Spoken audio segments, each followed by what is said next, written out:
Oh, yeah, right. General, this is Brian Whitman at the Pentagon. Can you hear me? Can, Brian. Well, good morning, General, and welcome again to the briefing room, and welcome this morning to our Pentagon Press. I think you all know our briefer is Major General Joe Taluto. He's the commander of the 42nd Infantry Division and Task Force Liberty. His troops are responsible for the ongoing security operations in North-Central region of Iraq. That's the area that includes Balad, Kirkuk, Tikrit, Samarra, and he wasn't that long ago that he was speaking to you. I think it was in August, where he gave you an operational update. He is in Baghdad today, and this is probably his last time to talk to you from Baghdad, as his unit is getting ready to transfer authority to the 101st Airborne Air Assault Division in the coming days. So, General, if you'd like to give us a bit of an overview. I know that it's been a tremendously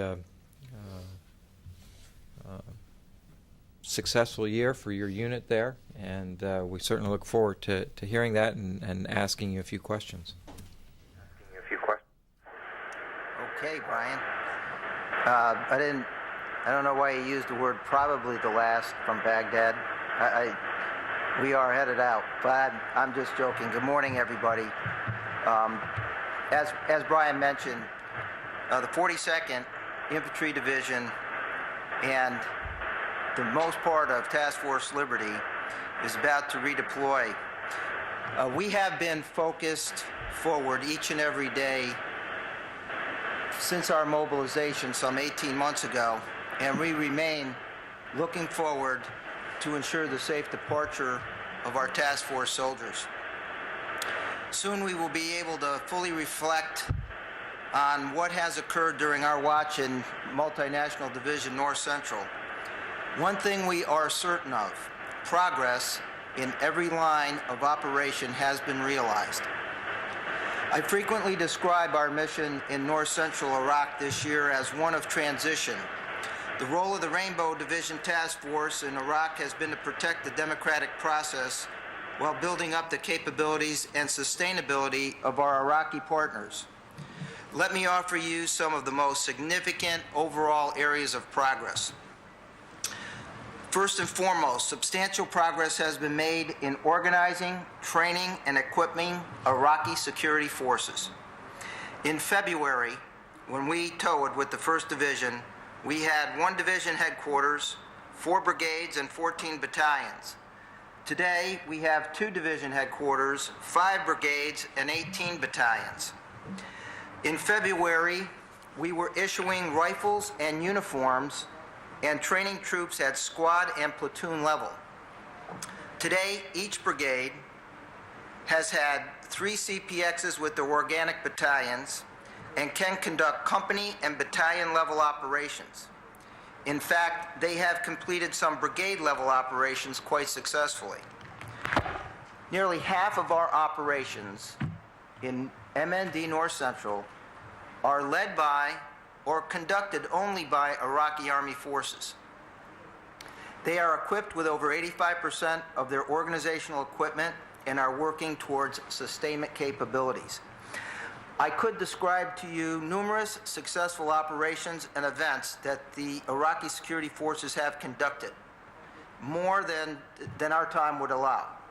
Suffice to say, these forces are on the rise. We must now continue to grow their readiness by building sustainment capabilities, which will move them further toward independent operations. Another achievement that does not get enough visibility, in my view, is the reduction of coalition force bases. During our time, we have been able to close 10 U.S. FOBs, forward operating bases, turning most of those over to Iraqi Army units, therefore reducing coalition force presence. In fact, soon, the former palace complex of Saddam Hussein in Tikrit, once the headquarters of Task Force Liberty in the 42nd Division will be turned over to the people of Iraq. Turning to important progress in the governance line, here too there has been remarkable progress. In February, the provincial governments were elected but not functioning. Now they are fully functioning with provincial councils. Local city governments have been elected and for the most part are up and running effectively. These governments have been in charge of prioritizing and contracting projects in their provinces through a collaborative Iraqi process. We have seen Iraqi elected leaders grow into their positions, becoming more confident, visible, and forceful. This is significant as they have taken on more and more responsibility for solving problems. In other words, Iraqi solutions to Iraqi issues. Another government capability that has progressed is the Joint Coordination Centers. They have grown and become extremely effective. They are located throughout all provinces and local municipalities. Their planning and the execution of that plan by Iraqi security forces produced a highly safe and secure referendum vote on October 15th. Another impressive improvement has been the growth of the Iraqi media capability in North-Central. Print media, radio, local TV, and now a satellite television station in Tikrit has given voice to the Iraqi people. I can tell you that they are excited about it. I can go on and on. However, suffice to say, real measurable progress has been made this past year. Yes, the insurgency continues, but the march to democracy is in full stride. Let me end my comments by saying to the American people, I wish that they could see what I have seen over the past 11 months. And it's not about the progress we made or even the bona fide relationships we have established with the majority of the Iraqi people. It's about the American soldiers that serve their country. I cannot adequately describe their courage, their resiliency, their balanced warrior spirit, or their commitment to duty. It is truly inspirational and a thing of beauty. Each and every American can take pride in their soldiers because they are America's sons and daughters. And with that closing comment, we can start our questions. As is the case normally, the general can't see you, so if you could identify yourself for him, that would be helpful. And we'll start with Charlie. General Charlie Ollinger with Reuters. You said that Saddam's palace headquarters in Tikrit will soon be turned over to the Iraqis. When will it be turned over? And is it currently a U.S. military facility headquarters, and will it be turned over to the Iraqi military?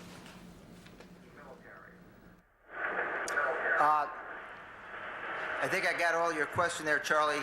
It is, the U.S. military is moving off the complex. The government of Iraq, through the Minister of Finance, is in conversation with provincial government in Tikrit, and they are discussing who is going to come on there. It is going to be totally and only an Iraqi presence there as soon as we leave, and we'll be leaving there this month, or the month of November, we'll be leaving. Thank you.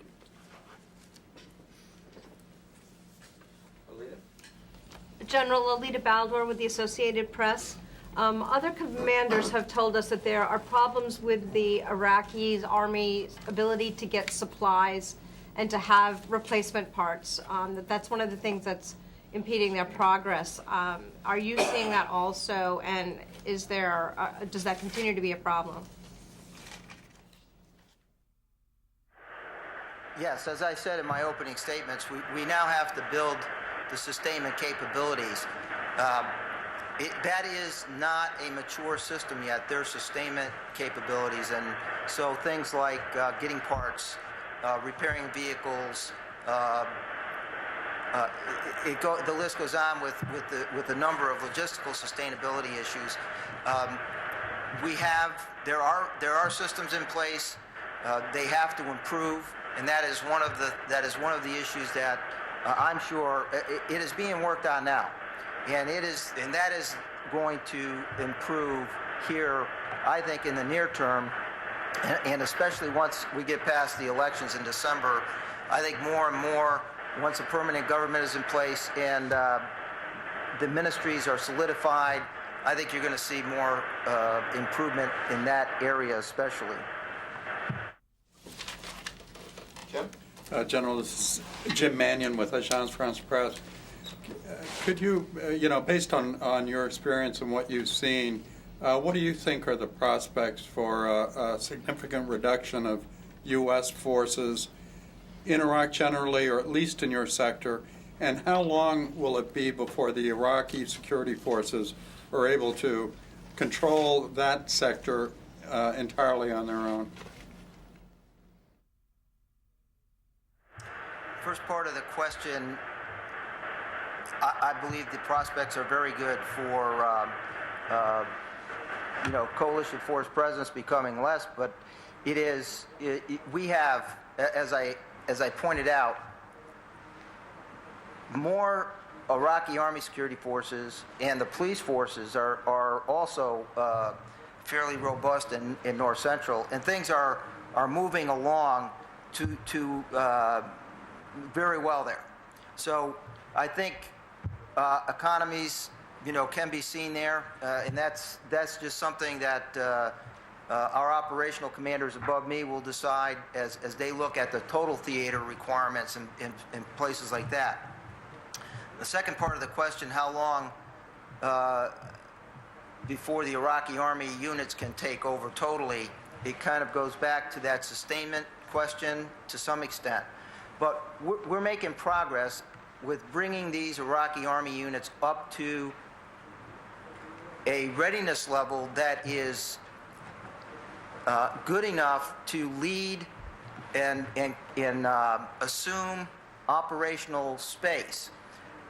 The fact is that you have to be able to sustain that readiness level and, in fact, solidify it so that it even improves. So the sustainment piece is now the next thing. We have to make that better.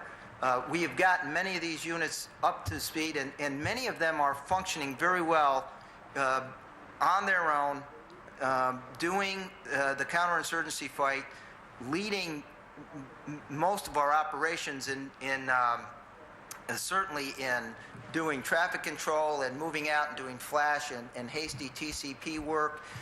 They are virtually on every single raid we do, and most of the time they are the ones that are the predominant force in those raids.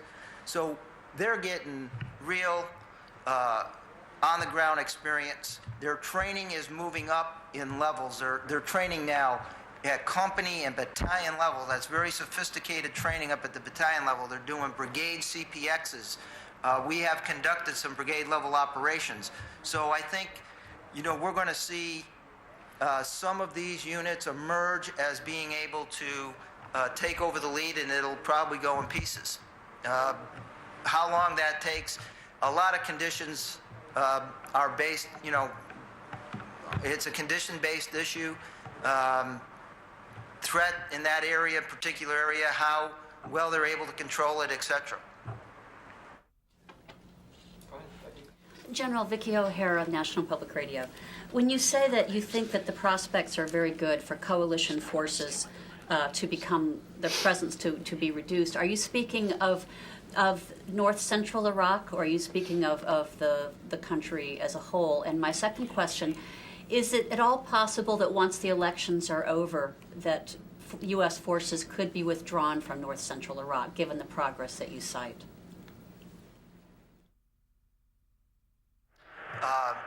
I can only speak for North Central Iraq. I mean, that's where we have worked in this past year. My other knowledge of the theater is only for situational awareness, and certainly those questions about what's possible with all that really reside with the force commander and commanders above me, because they are the ones that have the full picture. So I'm only speaking about North Central Iraq. Good progress in North Central Iraq. Good battalions, good brigades. We're making great progress out there. I think the second part of your questions is about about after the elections. Certainly, the December election now is going to take center stage, just as the referendum did, and so our Iraqi Army partners had done a marvelous job in the referendum ramp up. They're now, refitting a little bit. There's some training going on, and they'll soon be getting ready for the December period of time. And so after December, I think you'll see, more forceful training come into play. The other piece is that U.S. forces are transitioning. It has been a transition that has started some time ago. It's going to go on for a while, and during that period of time, we got to get the elections over with, and then we move on into the next year. And I think my opinion is that speed is going to pick up with getting some of these Iraqi units even further along. And part of that goes to those sustainability issues and the ability for them to not only sustain maintenance-wise, they have to be able to sustain their personnel, which they have had no problem with getting people into Army service. In fact, we have more than we need and can be choosy. They can be choosy. You have training sustainment. You can do operations, but you always got to go back to conduct training, maintain proficiencies in certain individual, squad, platoon level types of things. So you've got to go back and be able to sustain that. And we want the Iraqi leaders to do that, so they are the ones that can sustain themselves as coalition draws down more and more away from supporting them.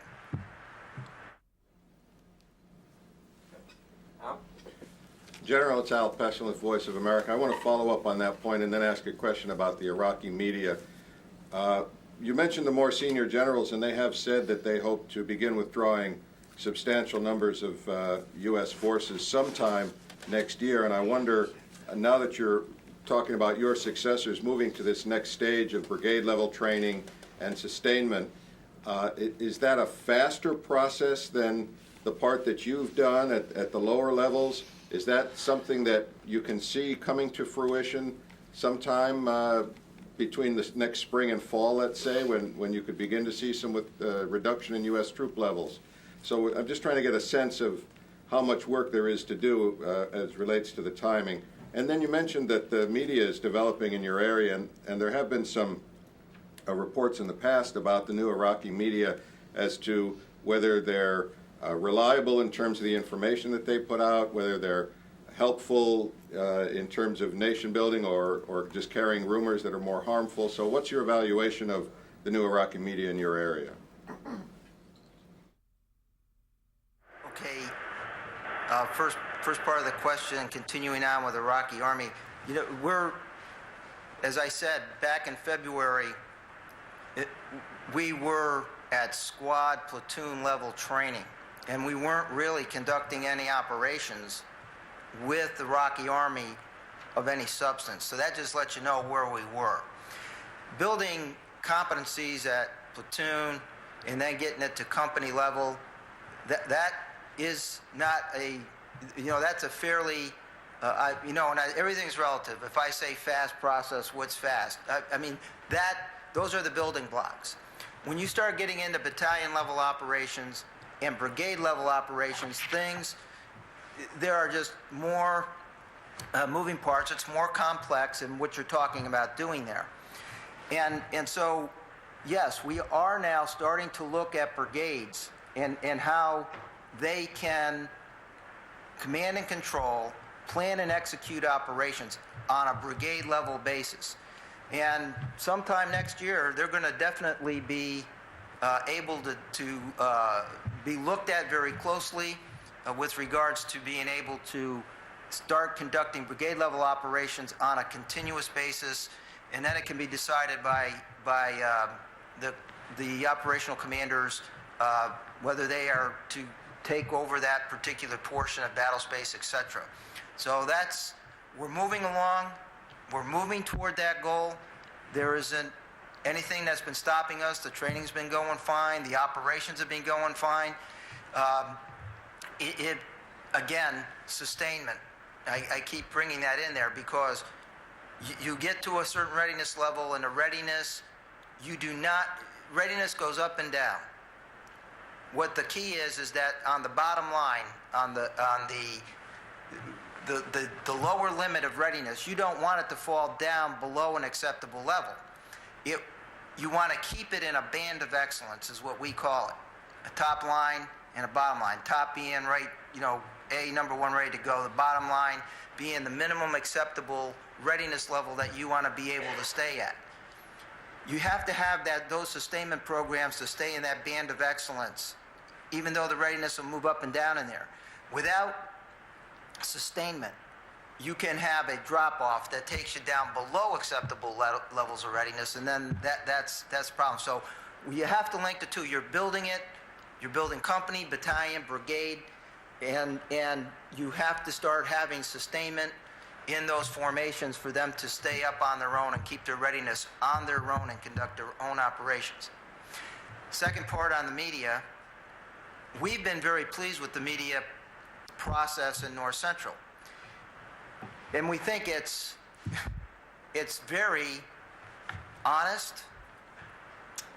The particularly Saladin, all the provinces are good. Diyala province, Kirkuk province, Saladin province, they all have their print media, they all have their radio shows, they all have their local television shows. They bring in people, notables in their communities, they get them out there, they talk, they have discussions on TV. The satellite TV station in Tikrit is a very exciting prospect for the people in Saladin province because they are going to be able to speak, and as you know, that's a largely Sunni Arab province.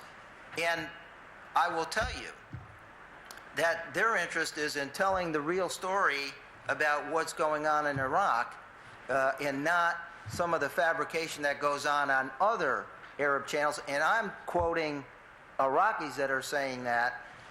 And that doesn't mean that they're 100% pro. They have their issues. They want to be able to say what their issues are.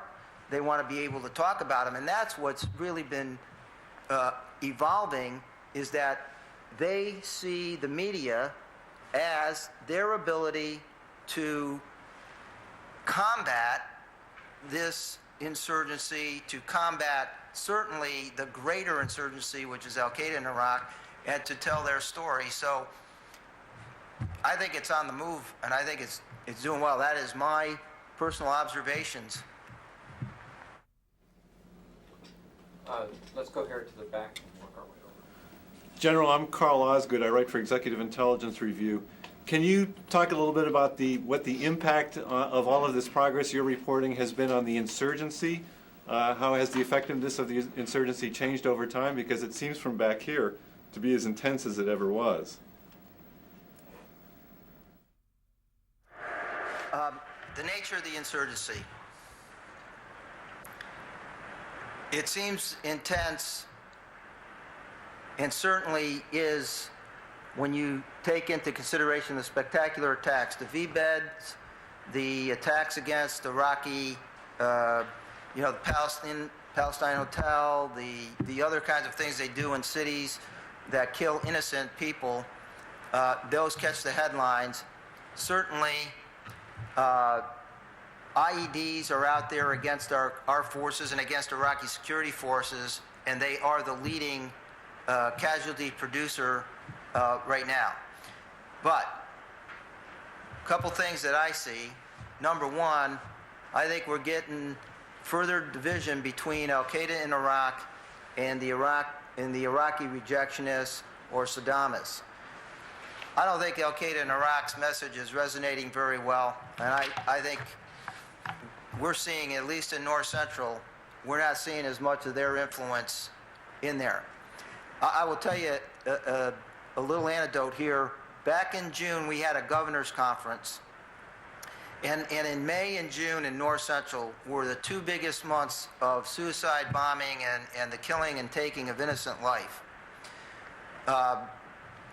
Way above our normal. Those were the only 2 months. Everything other than that stayed relatively, straight across. They were not happy. And the governors decided in that June meeting that they were going to come out strong and condemn violence, and they all did. And they all did forcefully. In Saladin, in Kirkuk, in Sulaymaniyah, and in Diyala province, the governors personally. And they took this on, and I do believe since that period of time, I have seen the attitude about killing Muslims, that is not, playing well with the Iraqi people. Then we have the Saddamists and the Iraqi rejectionists. Looks like from this referendum vote that we are starting to see that the Sunni Arabs, and I can tell you this for a fact, they are going to participate in the political process because they saw what happened in January as not helpful to their cause. There are still an insurgency there that are doing things that are not helpful and, in fact, have to be neutralized. But I believe that the Iraqis will eventually get that part solved. I think as the political process goes forward, as the issues are resolved, compromised, or consensus comes together, it is a political process. And that's the way I see. I don't see a great bonding there or a coalescing. Let me say it that way. Time for one, maybe two more. Back here to Jim, and we'll finish up with Charlie then, okay? General, it's Jim Mannion from AFB again. I was wondering, you were talking about sustainment. I wonder if you could just define that, exactly what you mean by that. I'm sorry, I didn't quite get about the what? You were talking about sustainment, about the importance of sustainment. And I'm just wondering if you could define that and explain exactly what you mean by sustainment. All right, sustainment in the functional areas, we have personnel, we have logistics, and we have training. In our logistics arena, everything about maintaining and sustaining your equipment levels. So if you take a truck out and it gets hit with an IED and it gets destroyed, how do I get my truck replaced? If my truck breaks and I don't have parts to fix it, how do I get the parts, the necessary parts to put it back on the road? If my weapon systems break down and I need small arms repair or heavy weapons repair, who's going to come in and do that repair? And if it's above my level, who do I send my weapon to get fixed, or where do I get new weapons? If I need leaders and personnel, and I have to have rotate leaders, there's got to be a system in place and a thoughtful system on how they select commanders and put in leaders and make assignments, because that sustains the personnel side. In training, if I can conduct, if I've got my soldiers and their marksmanship is good, they know how to conduct aim fire, that their individual training skills are good. If I don't use those skills, they will erode. So I need to understand that I have to schedule time to go back to training at certain periodic times. I need to be able to conduct that kind of training over again to sustain their skills. So in these functional areas, there's sustainment requirements, and you have to have systems in place. And those systems emanate from on high. In other words, it is from higher to lower that those sustainment systems come into play. So while we're making good, healthy battalions that are capable, and we're putting together brigade headquarters that are capable of planning and executing operations, we have to have the sustainment programs that come from a community of that kind of support that provides those services or trains those services. Did that explain the sustainment question? That was great, thanks. General, we'll make this the last one from here before we sign off from this end. General, just to clarify a couple of things. Number one, Saddam's palace in Tikrit, that's not your headquarters. That's not the headquarters of the military for North Central Iraq. That's just one military headquarters. Am I wrong? No. It has been the headquarters, the complex itself has been a U.S. FOB known as FOB Danger. It was occupied by the 4th Division, it was occupied by the 1st Division, and it's been occupied by the 42nd Division headquarters. There will be no more U.S. presence and there will be no more FOB Danger. So the 101st, who is replacing us, is going to be headquarters. It will not be headquartered there. They'll be headquartered north of Tikrit. And just one more question. You said that I believe that you've closed 10 forward operating bases. You've been able to close or move away from 10 forward operating bases since June or July, as I remember. For some context, how many forward operating bases do you have in your area in order to give us a comparison? We started with 27 bases when we came in, and so we're down to 17.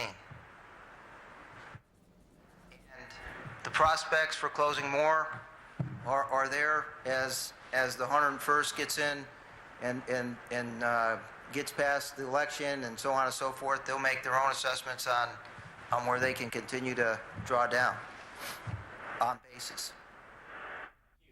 Well, General, this is Brian Whitman again, and we just want to thank you for not only taking the time today, but in your previous occasions to talk to us and to give us updates in terms of what your unit has been doing, and by all accounts, what has been a very successful year.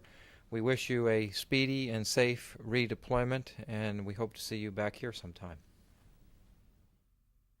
Well, thank you very much. And God bless you all. I look forward to being in your time zone.